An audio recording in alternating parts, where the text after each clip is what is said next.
Ja, ze huizen de aanroende wieken al bij u op de stuurder Schenkin. Al die reclamespotjes om een stem te winnen en om mensen naar die stembus te helpen. Ik praat hier over met Hans van der Heijden. Ja, hoe hij jou deze hele campagne sjoen? Nou ja, ik heb de lijsttrekkersdebatten gevolgd. Ik moet zeggen, de eerste waren buitengewoon mat. De laatste van gisteravond, die was erg leuk. Toen kwam het eindelijk een beetje los. Toen kwamen ze eindelijk een beetje los. En waar ze ook voornamelijk van loskwamen, was die, laten we zeggen, toch die wat meer technocratische zaken, die bestuurlijke zaken van de provincie over regelingen dit en regelingen zus. En ging het ook eens een keer om een politiek steekspel. Ja, maar hadden ze te min rekken maar werd de burger verlet van informatie? Misschien, ja. Nou ja, het probleem waar je het natuurlijk altijd op stuit is dat de zaken waar het om gaat, de thema's die een rol spelen, ja, daar zitten nu eenmaal allerlei bestuurlijke en bureaucratische aspecten aan. En natuurlijk moet je duidelijk maken dat als het gaat over die afvaloven, dat helemaal niet meer een provinciale aangelegenheid is, maar uiteindelijk bij de Raad van State vandaan moet komen. Dus als dat een rol gaat spelen in de campagne, kun je met weinig anders dan dat ook op betrekkelijk technische manier duidelijk maken. Maar aan de andere kant, ja, dat haalt de vaart wel vaak uit het debat en uit de discussie. Je maakt het net echt begrijpelijker van de mensen thuis, denk ik dan. Dat ook vaak. Ja, want wat voor mensen komen er op die debatten nou? We hebben per uitstuurd op Omroep Live via internet. Just doen dat Grutte TV-debat. Maar komen er ook mensen op aan? Ik was bij het eerste debat en dat ging over economie. Ja, toen zat de zaal vol ondernemers. En toen het over landbouw ging, zat de zaal natuurlijk vol boeren. Dat is natuurlijk mensen die er zeer direct bij betrokken zijn. Ja, maar het echt door de burgers giet? De normale, zal maar even te zeggen, die net ondernemer binnen, net boer? Ja, die zijn dan niet zichtbaar, nee. Nee, die vallen een beetje tussen wal en skip? Ja, dat weet ik niet. Laat zeggen, deze dingen worden uitgezonden en je kunt de krant erop naslaan. Dus je hebt mogelijkheden genoeg als je geïnteresseerd bent om goed op de hoogte te zijn. Maar ja, nogmaals, voor veel dingen geldt dat de bestuurlijke ruimte van zo'n provincie zo klein is dat er voor echt politiek debat ook niet veel ruimte is. Er valt niet veel te discussiëren. Nee, je zei de debatten weer in een mat. Waar luidt dat dan? Ik denk aan dezelfde reden. Ik bedoel, er waren een paar dingen die sprongen er steeds uit. Die centrale as was natuurlijk steeds een terugkerend thema. Maar ook daar kreeg je al vrij snel het gevoel bij. Ja, nou ja, we hebben allerlei technische aangelegenheden. Moeten 2 of 4 baans. Gaat het om verkeersveiligheid en zo. Dat soort dingen. Nou, dat spreekt mensen nog wel aan. Maar als je daar niet, laten we zeggen, langs dat aan te leggen traject woont, ja, dan haal je toch al vrij snel je schouders op natuurlijk. Ja. Nou, de debatten, we hebben ze gewoon en het moet nog wat opsmieten. En de eerste uitslag is binnen, dus ik ben heel benieuwd. Het is Vlieland, dat is de eerste van Friesland. En op Vlieland is de VVD traditioneel de grootste partij. Maar meer dan een tredde van de stem. De PvdA die volgen Fjouwerie Verlien als tweede partij. En de PVV scoren bij de verkiezingen van de Tweede Kamer net heeg op Vlieland. En wat er nou gebeurd is, het CDA hier in 2000 9,3% van de stem is flink kelderen, 4,2. De PvdA van 20,4 Fjouwerie Verlien nou 23,3. Die partij is dus groeit. De VVD van 36,2 nou 40,7%. De FNP van 2,2 nou 2 is ik nog iets naar onderen gaan. De SP van 8% Fjouwerie Verlien nou 7,3. De ChristenUnie hier 1,6% Fjouwerie Verlien en nou 1,2. GroenLinks groeit naar 4,9%. 3,8 Fjouwerie Verlien. En dan ben we zelfs benijd naar dat tweede rietje. De PVV van 0%, want Fjouwerie Verlien die ze zelfs net mooi, nou 6,9%. Provinciaal Belang Friesland, 10,4 Fjouwerie Verlien, nou hel is het net, 0,6% van de stemmen maar daar. De Partij van het Noorden, het liekevolle stem was Verlien hier, 0,4. De 50PLUS partij, 3% van de stem. En dan hebben we, even zien. Vrienden Lofs, ja. 0% van de stem. En D66 2,7 Fjouwerie Verlien. En nou dus 5,1%. Nou Hans, ja, de eerste uitslag is binnen. Vlieland, wat zei het hij? Nou, het Tom van Maurik effect zou ik zeggen. Die is daar wethouder. Ik zie dat de VVD daar ruim 40% van de stemmen haalt. Dus ja. Ik denk dat hij voor een flink deel op zijn konto geschreven kan worden. Is het Tom van Maurik kwiet op Vlieland? Dat is mogelijk natuurlijk als dit de uitslag is die voor kenmerkend zal zijn voor heel Friesland, dan raken ze hem daar kwijt. Ja, de PVV, 6,9. Ja, valt tegen. Maar ja, we hebben het hier natuurlijk over een paar honderd kiezers, dus je kunt hier geen conclusies aan verbinden, denk ik. Nee, dat nog net. We zullen weer even op het provinciehuis. Daar is Miranda Werkman, maar de Fries die het in de Eerste Kamer zit. Ja, want in het forum wie de discussie vanzelfs van gaat het net te volle oer die landelijke verkiezings. Want de uitkomst van de provinciale steden is heel wichtig voor die Eerste Kamer. Want de Eerste Kamer controleert de Tweede Kamer. Maar oren worden wol of geen steun voor dit kabinet. Naast mij zit Hendrik ten Hoeve, senator Eerste Kamerlid van de onafhankelijke senaatsfractie OSF. Je hebt er haan van gaat het nou te volle oer de landelijke verkiezings. Maar ja, de opkomst lijkt het nou dat toch heger te wijzen. Nee, dan doet het wel vertuten. Ja, het doet blijkbaar al vertuten en dat is dan een heel gunstig gevolg ervan. Je ziet dat er toch mensen haar oer heel laten om te stemmen die dat er net in. Blijkbaar toch onder invloed van de grote belangstelling die er voor West had. En dat is voor een groot part natuurlijk toch de belangstelling voor de landelijke politiek. Maar ik moet zeker dat jij er in deze campagne ook al constateren dat er zo'n volle belangstelling is voor die landelijke politiek, straalt toch ook aan op de provinciale politiek. Het gevolg van dat het in Den Haag spant, is toch dat iedereen hem echt beter realiseert wat moet hier in de provincie gebeuren. En dat is dan een goed effect ervan. Je hebt een heel soort optreden die in de media. Er is een heel soort belangstelling, landelijke belangstelling voor jou. Er is voor mij landelijk ook belangstelling. Dat is weer. Nou zie je dat wel een beetje in een speciale positie die ik dat laatste jaar hier in de Kamer hier vanzelf. Maar ook daarvan is... Een belangrijke stem. Een belangrijke stem, zo nou en dan. Maar ook daarvan is het effect inderdaad toch wel dat ook vanuit dat landelijke niveau de belangstelling ook richten wordt op de provincies. Want dat is natuurlijk toch mijn specifieke inbreng daar. Ik vind het provinciale partijen, elk met haar eigen instek, maar wel alle jaren duidelijk vanuit de provincie. Dat er ook op landelijk niveau op die manier ook aandacht voor komt, dat is eigenlijk best belangrijk en komt ook. Snijdt het mes om beide kanten? Dan snijdt het mes om beide kanten. Het verhegt ook het provinciaal gehalte van de hele verkiezingen op deze manier. Dan ga je wel zijn, misschien moet dat toch oors die Eerste Kamerverkiezingen en misschien moet de provincie volle duidelijker een gezicht krijgen. Nou, eerlijk zijn, dat zou mijn idee wezen. De positie van de Eerste Kamer is natuurlijk toch altijd naar wat omstreden. Elk wit nou wel dat provinciale verkiezingen echt invloed hebben op de Eerste Kamer. Maar hoe dat correct in zijn werk gaat, daar hebben maar een hele beetje mensen verstaan van. Je kiezen net rechtstreeks voor de Eerste Kamer en het gevolg daarvan is dat toch een hele grote mensen zeggen dat mocht wel los. Hoe willen jullie dat oors? Maar dat is te onduidelijk. Nou, een oplossing die sommigen hebben is dan van lid maar rechtstreeks kiezen. Daar leeuw ik net in. Maar dan kies je twee kamers, de Eerste en de Tweede Kamer. Dat wordt een beetje gek. Het zou volle duidelijker wezen om te zeggen, de Kamer wordt kiezen door de provinciale steden. Dat is nou al zo.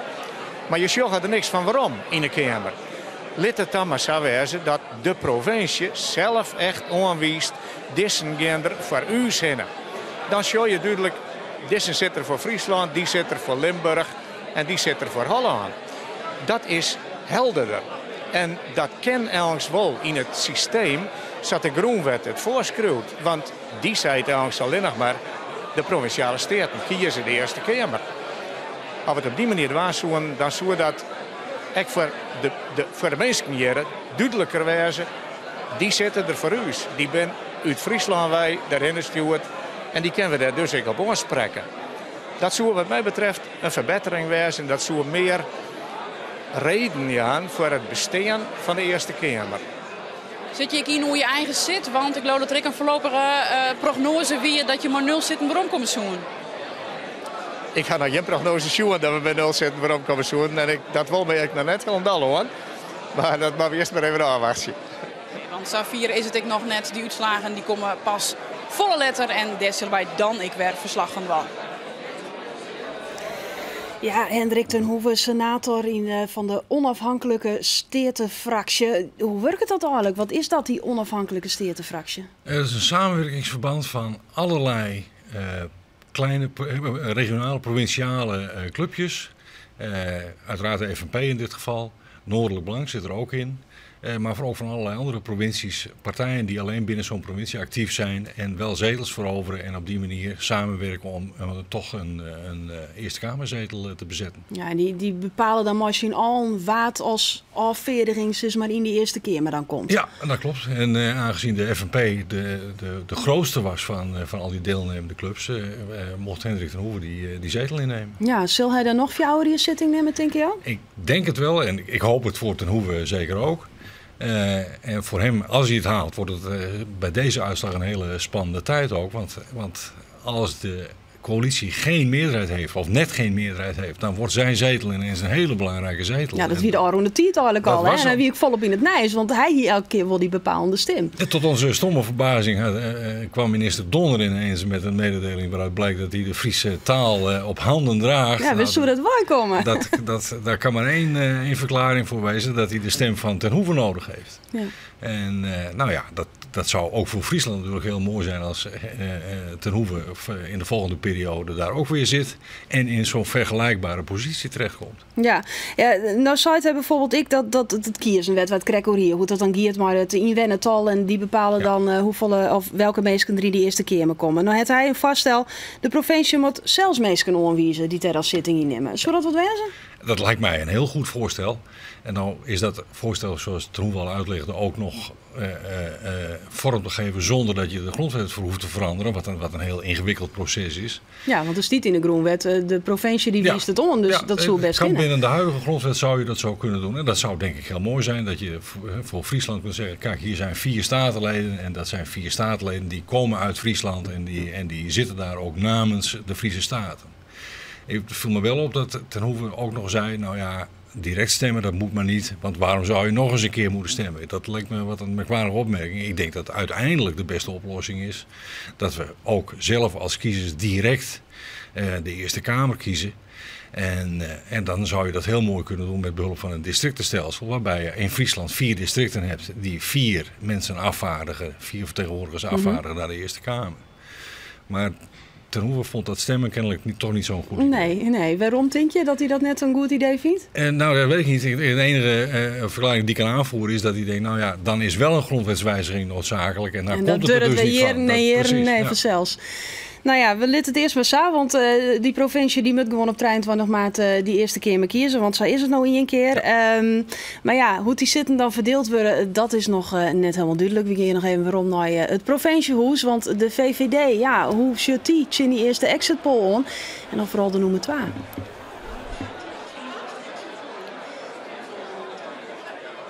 Ja, dat is vanzelf de vraag. De VVD liep het heel goed te doen. Sylvia Hosman is de nummer 2 van de partij in Friesland en die zit hier jonker mee. We gaan Johan Vlieland winst. Landelijk ook een goede prognose. Jouw eerste reactie?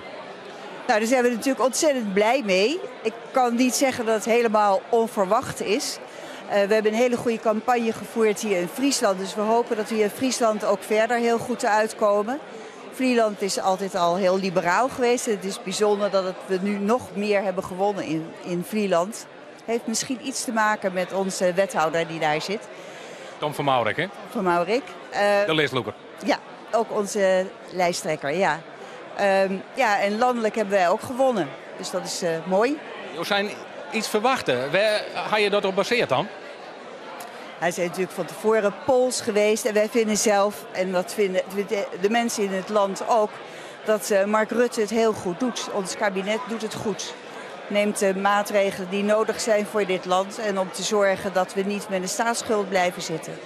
Toch is Rutte, zijn partijmaat CDA, halfjaren in deze eerste poll. Dat zou betekenen dat er in de Eerste Kamer nog net echt een meerderheid aantekent. En dat het kabinet Rutte toch ook gekeurd wordt. Nee, dat klopt. Dat is heel jammer dat het CDA zo aan het verliezen is. Dat is overigens een trend die je eigenlijk bij al dat soort grote christelijke partijen in Europa ziet. En dat is inderdaad jammer. Het is onze partner in de regering. Kijk, ik denk dat wij het in de provincies goed doen, omdat ook de VVD in alle provincies een goede bestuurderspartij is. In de provincies is het altijd een CDA-partij van de arbeid, vooral hier in Friesland. Hoe vier zo'n je hem deze keer komen?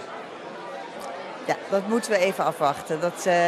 Met alleen Vlieland in de polder kan ik daar echt nog niks over zeggen. Nee. Dat die mevrouw Horsman, de nummer 2 dus van de VVD. Even verderop, daar staat mijn collega Miranda Werkman. En die praat nu met de commissaris van de Koningin, John Jorritsma. Nou is mij de commissaris van de Koningin, John Jorritsma. Jo hebben actief campagne viert om mensen naar de stembus te krijgen. Nou, dat liep het wel slag, hè? Nou, ik denk het wel. Als ik zie naar wat de landelijke opkomst is. En als we naar Friesland gemiddeld genomen altijd iets boven zitten. Dan ben ik heel, nou laat ik zo zeggen, ben ik niet ontevreden. Ik ben pas echt tevreden als we zo rond die 60-70% zitten. Want dat zou recht doen, vind ik, aan onze democratie en onze principes van onze democratie. Maar goed, gegeven de omstandigheden ben ik zo tussen de 50 en de 55, ben ik super tevreden. Ja, want het zou eigenlijk een trendbreuk zijn dat de opkomst hoger is als Orien.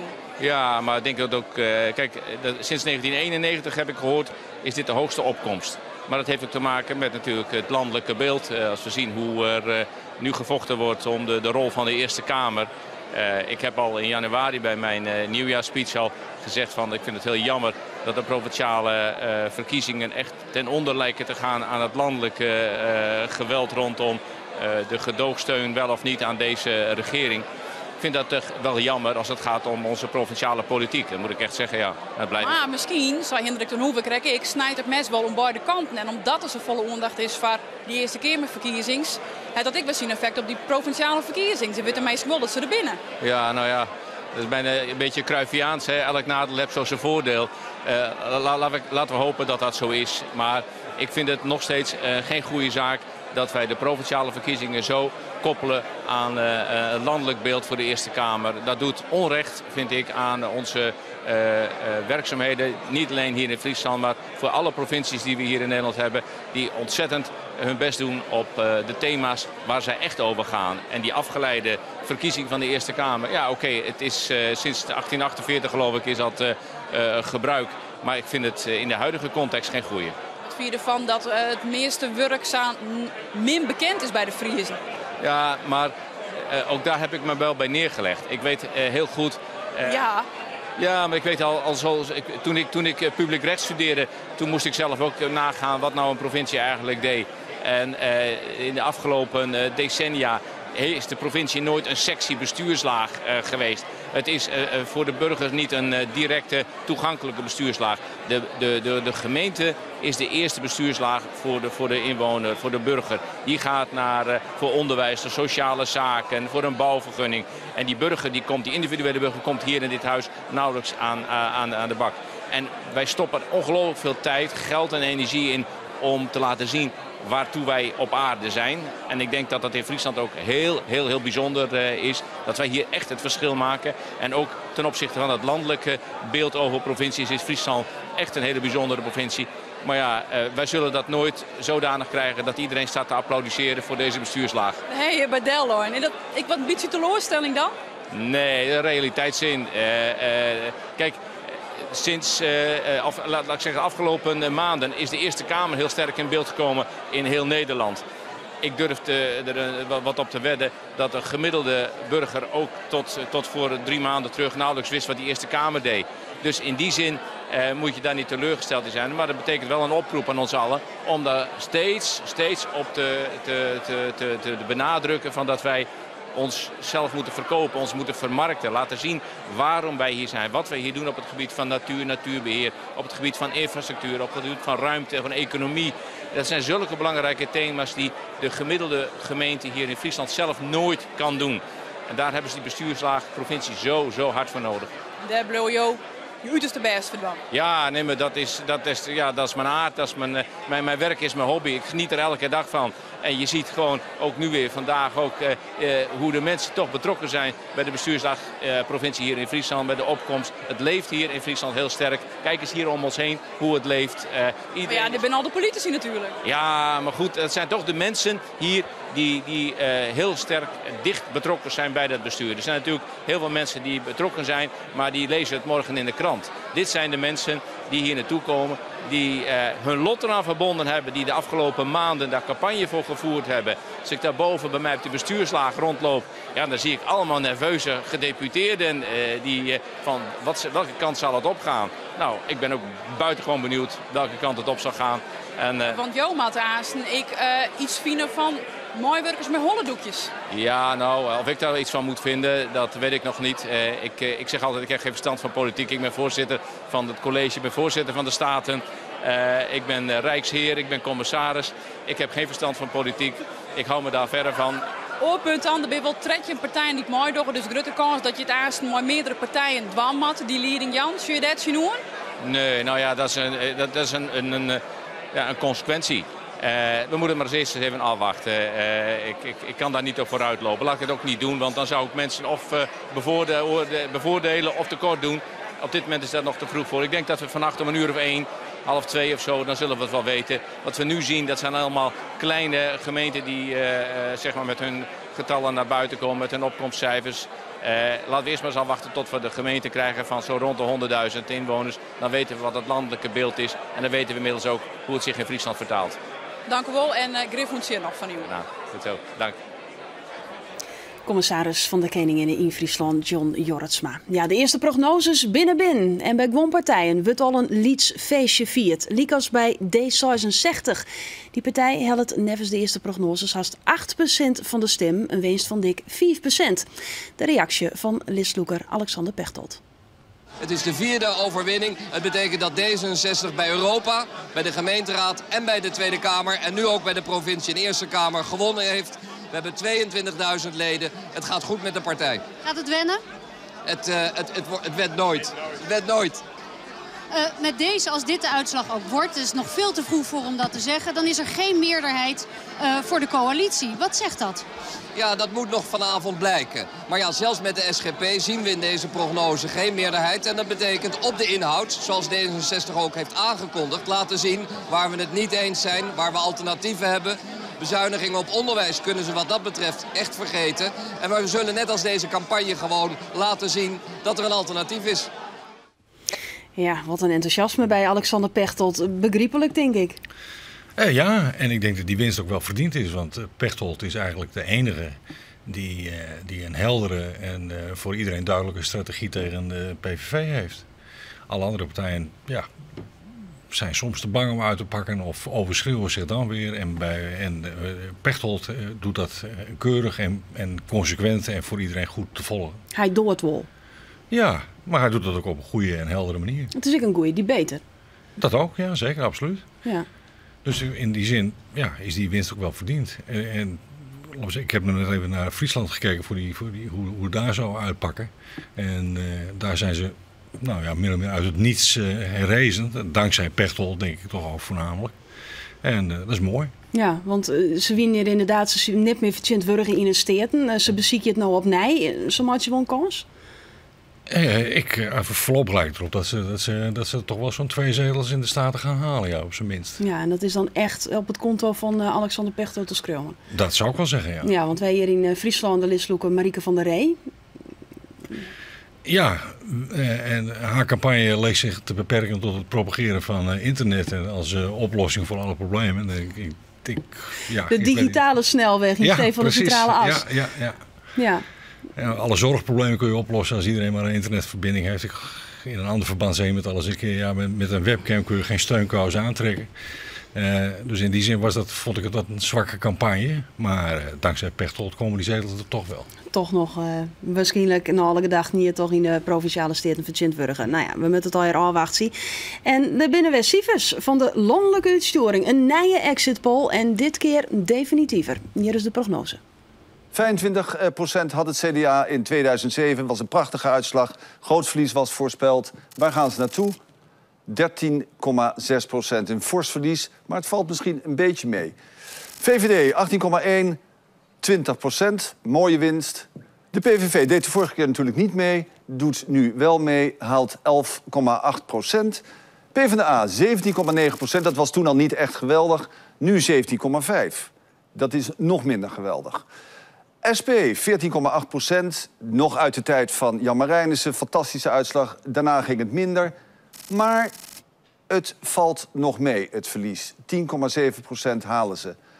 ChristenUnie, SGP, ik heb het al eerder gezegd, zij doen samen mee aan deze verkiezingen. Wij kunnen niet uitmaken hoeveel zetels ze zo krijgen. Ongeveer 8,8% hadden ze en ze krijgen nu 6%. En dat gaat waarschijnlijk toch vooral ten koste van de ChristenUnie. GroenLinks, 6,1%. Hoe zou mevrouw Sap het doen? Wat is de negatieve invloed van de Kunduz-missie, al of niet? 6,1% hadden ze. En ze gaan naar 6,4, dus in elk geval de trend is, ze verliezen niet, ze winnen. D66, 2,6%, was echt een blamage in 2007. Die moesten winnen en die winnen ook fors. Die gaan naar 8%. Partij van de Dieren. Voor de dieren. 2,4% hadden ze in 2007. Ja, megastallen, de natuur, er wordt op bezuinigd. Zouden ze daarvan profiteren? Ja, het is verbazingwekkend, maar ze profiteren niet, ze verliezen. 50PLUS, Jan Nagel. We hebben het al gezien, een solide 2,7%. Veel oudere mensen kennelijk toch heel bezorgd over wat er onder dit kabinet gaat gebeuren met het pensioen, met de AOW, et cetera. Overige partijen, kleine partijen in verschillende provincies die soms samenwerken, soms niet. Zij halen 1,3%. Misschien is dat nog een zetel, die is er nu in de Eerste Kamer voor de onafhankelijke senaatsfractie. Maar dat moet blijken. Ja, de tweede exit poll dus. Dat is jouw reactie. Ja, nou, met name over die laatste, die onafhankelijke senaatsfractie. Die zetel die lijkt nu toch gevaar te lopen. Daar had ik niet op gerekend. En Henk ten Hoeven denk ik nog veel minder. Ja. Dus dat wordt nog spannend. Ja, min 3%. Ja, dat is toch een behoorlijke delgong dan in die keer. En ik ben eigenlijk ook benieuwd. Want ik had eigenlijk verwacht dat de FNP dit keer in Friesland goed zou doen. En dat die 5 zetels, dat er misschien wel 6, misschien zelfs wel 7 zouden worden. Ik hoop nog steeds dat het wel het geval is. Maar in Friesland ben nog haast geen stemmen telt. Dus dat kennen alle je nog. Maar goed, die zitten wel in die polls natuurlijk. Ja, 11,4 van het CDA minder. Nou ja, dat verschilt net volle. Maar die eerste exit poll die we hier in de VVD en de PVV verschilt ik net volle van wat er eerst wie. Dan maakt ze weer een rekkersomke en dan ben je al beter in dan ik. Een meerderheid in de eerste keer? Nee, nog steeds niet. Ik tel 1% meer, die 3, dan bij de vorige poll die we kregen, bij de vorige prognose. Maar die 50% die is nog steeds niet in beeld. Nee, hoeveel weerden moeten we nou hechten ons aan exit poll? Nou, laten we zeggen, de afwijkingen blijven meestal toch wel beperkt tot zo'n 1,5-2%. Dus ik vermoed niet meer dat ze... Ik denk niet dat ze dat nog gaan halen. Dat het heel oorzurig is. Nou, het CDA dus op flink verlies. Andries Bakker, hoe is daarop reageerd in het provinciehuis? Nou, eigenlijk nog een beetje gelaten, dat kunnen we wel zeggen. Want het is een exit poll landelijk. Hoe kan je dat vertalen naar Friesland daar? En de meeste partijen, waaronder het CDA, die dus dik verliest in die landelijke exit poll. Maar ook de VVD, die als grutst uit de bus komen, die dwarren hier eigenlijk net te juichen. Want Friesland stiert toch altijd wel wat apart in deze provinciale verkiezingen. Ja, maar nooit. VVD heeft op dit stuit maar 4 van de 43 zitten in provinciale steden. Binnen er dus 4e partij in. En de CDA en Partij van de Arbeid ben maar 12, 4 wij de grutste. De vraag is hier gewoon van, verliest het CDA liekevolle als landelijk dat soort budgetten, dus dat ze misschien de helft van de zitten kwijtrijden. Nou, dat lijkt het net reëel te wezen. Volle meer is de vraag van, wordt het CDA de grutste, bloot het de grutste, of zal de Partij van de Arbeid het verlies behouden en oer het CDA heen gaan? Want waarom is dat belangrijk? De grootste partij die moet de coalitieonderhandelings leiden. En door de partij wordt wel zijn van als de Partij van de Arbeid de grootste wordt, dan gaan ze misschien verder met het CDA en de FNP. Wordt het CDA de grootste, dan zal de Partij van de Arbeid en de VVD worden. Dus dat is meer de belangrijke kwestie. Waar bloot de grootste in Friesland, in Stefan is de VVD de grootste. Ja, of het dan over de FNP, hè, Andries. De Lietse partijen die scoren in deze exit poll net best. Klopt, en dat is hier zelf de onzekere factor. Want FNP die kan je natuurlijk in die landelijke exit poll net echt meten. Wat ik wel eens ken over de FNP fjouwerin, wie ze echt aan het oppositie vieren. Zien CDA, Partij van de Arbeid, dat het hun toen een soort zitten opsmieten.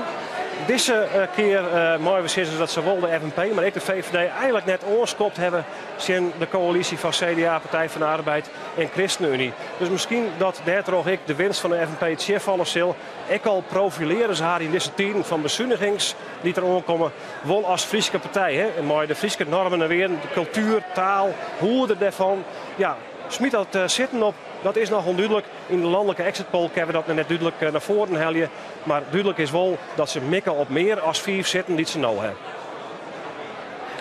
Ja, de stembus is een uur dicht. Het wordt al aardig druk hier op het provinciehuis. Er zijn provinciale toppers vanzelfs hier, maar ook mensen uit de Tweede Kamer. Lut Jacobi, Redesjaal, Partij van de Arbeid. Ik hoe jou eigenlijk mee te introduceren.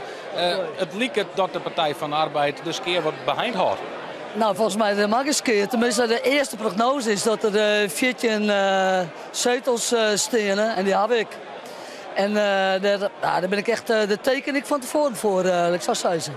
Hoe ga je de campagne beleefd hier in de provincie? Hoe ga je er naar zien als Tweede Kamerlid? Nou, het is natuurlijk allemaal een beetje bizar, want het wordt de provincie, ja, maar een beetje in het debat, dus misschien nog, maar eigenlijk gaat het de hele tijd door. Ja, het is ook een machtsverhaal, hè? Doet dit kabinet, zeg maar, komt het op dikke winst? Of kunnen wij elkaar weer in evenwicht brengen? En dat laatste is, volgens mij, is dat bad. Hoe beleven Joost en Jonne? Hoe komen jou je heen? Wat ga je van Joert eigenlijk zien? Nou, ik heb Joert nog dat jongen zo is bij stations is, aan het flyeren geweest. En van momenteel hem jouw zoon wikte er weer vannacht. Want ik deelde nog bij Joert. Ik nog op het feest in de Harmonie. En eigenlijk, ik viel me een beetje statelend dat ik zeg hoeveel als ik mijn campagne voert heb. Ja, dat is natuurlijk wel mooi. Maar het gaat uiteindelijk zo met provincie en ik ben hartstikke benieuwd. Dus een veertje zitten voor de PvdA in de Eerste Kamer, die hebben ik zou zeggen. Een beetje voorzichtig maar wezen, maar dat ligt het goed. En wat het voor Friesland betreft, want wij zijn altijd apart. De FNP heeft een hele bijzondere positie. Ik schat in dat hij wel aardig winst eruit heeft. Dus ja, als ben nog per te betiet om te zien hoe we hier belonen binnen. Hoe sta je hier nou als Kamerlid? Je kan net scherm zien, je praat eens even mee in. Fries feestje, hè? Ja, ik ben ook altijd bewust bij verkiezings van gemeente of maakt het me niet uit. Ik ben altijd in Friesland. Mijn collega's vliegen al in Den Haag. Dan kun je zoiets van, weet je, met elkaar bevrotten. Het is toch raar dat je echt wat de uitslag komt dat je dan voor het vliegen. Dat vind ik goed. Lut Jacobi van SAF hier bedankt. Verderop in de CEO stiert Miranda Werkman. Fantastisch weer. En waar gaat hij bij haar?